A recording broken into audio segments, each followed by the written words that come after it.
अस्सलामुअलैकुम viewers, welcome to my YouTube channel Mustafa pharmacy. तो कैसे हैं आप? उम्मीद करता हूँ आप सब ठीक ठाक होंगे। अल्हम्दुलिल्लाह मैं भी ठीक ठाक हूँ। आज की वीडियो में हम रिव्यू करेंगे एस्टीमोम टैबलेट के बारे में। वीडियो को एंड तक देखें ताकि कोई इन्फॉर्मेशन मिस ना हो। नए आने वाले नाज़रीन से रिक्वेस्ट है, जो नाज़रीन हमारे चैनल पर न्यू हैं वो हमारे चैनल को सब्सक्राइब करें और हमारी वीडियो को लाइक करें और ज़्यादा से ज़्यादा शेयर करें। एस्टीमोम टैबलेट जिसकी फार्मूलेशन मीज़ोप्रोस्टोल है। मीज़ोप्रोस्टोल किन किन बीमारियों में इस्तेमाल होती हैं, इसके फ़ायदे क्या हैं, इसके नुकसानात क्या हैं, आज मैं आपको मुकम्मल तफसील के साथ बताऊंगा।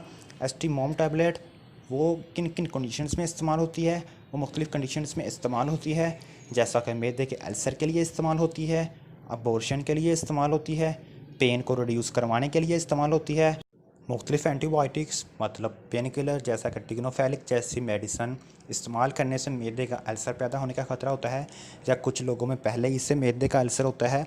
तो इन लोगों में इस मसले को हल करने के लिए पेन किलर के साथ साथ मीज़ोप्रोस्टोल भी इस्तेमाल करवाई जाती है ताकि इनको अल्सर से बचाया जा सके।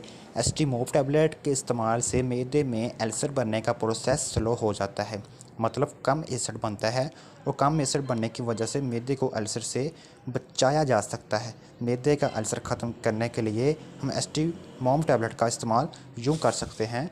हमने एस्टीमोम टैबलेट को 4 मरतबा दिन में बाय माउथ लेना है और इसको डॉक्टर हजरात की हदायत के मुताबिक ही इस्तेमाल करें।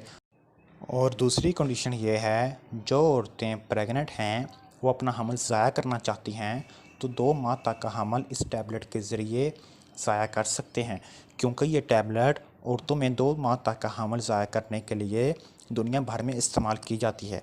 अबॉर्शन के लिए इस टैबलेट का इस्तेमाल होता है। 1 से 4 घंटों के दरमियान ब्लीडिंग स्टार्ट हो सकती है। हमने इस टैबलेट को यूज़ कैसे करना है, हम इसकी 3 टैबलेट बाय माउथ दिन में 3 बार लेंगे। अगर एक ही डोज़ में ब्लीडिंग स्टार्ट हो जाए तो ठीक है, वरना डोज़ दोबारा ले सकते हैं। ब्लीडिंग एक ही डोज़ के बाद स्टार्ट हो सकती है, यानी कि 1 से 4 घंटों में ये टैबलेट अबॉर्शन ज़ाया करने में मददगार साबित होगी, यानी हमल ज़ाया करने में मददगार साबित होगी। जो लोग हमल ज़ाया नहीं करना चाहते वो इस टैबलेट को बिल्कुल भी इस्तेमाल ना करें। आप इस टैबलेट को डॉक्टर की हदायत के मुताबिक इस्तेमाल करें। एस्टीमोम टैबलेट यानी कि मीज़ोप्रोस्टोल के साइड इफ़ेक्ट की बात करें तो आपको डायरिया हो सकता है, चक्कर आ सकते हैं, वॉमिटिंग हो सकती है, पेट में दर्द हो सकता है, सर में दर्द हो सकता है। इन सब साइड इफ़ेक्ट से बचने के लिए आप ये मेडिसन डॉक्टर की हदायत के मुताबिक इस्तेमाल करें। दोस्तों, अगर आपको हमारी वीडियो अच्छी लगी है तो हमारी वीडियो को लाइक करें और ज़्यादा से ज़्यादा शेयर करें। और नए आने वाले नाज़रीन से रिक्वेस्ट है, जो नाज़रीन हमारे चैनल पर न्यू हैं वो हमारे चैनल को सब्सक्राइब करें। मिलते हैं इंशाअल्लाह नई वीडियो के साथ। अल्लाह हाफिज़।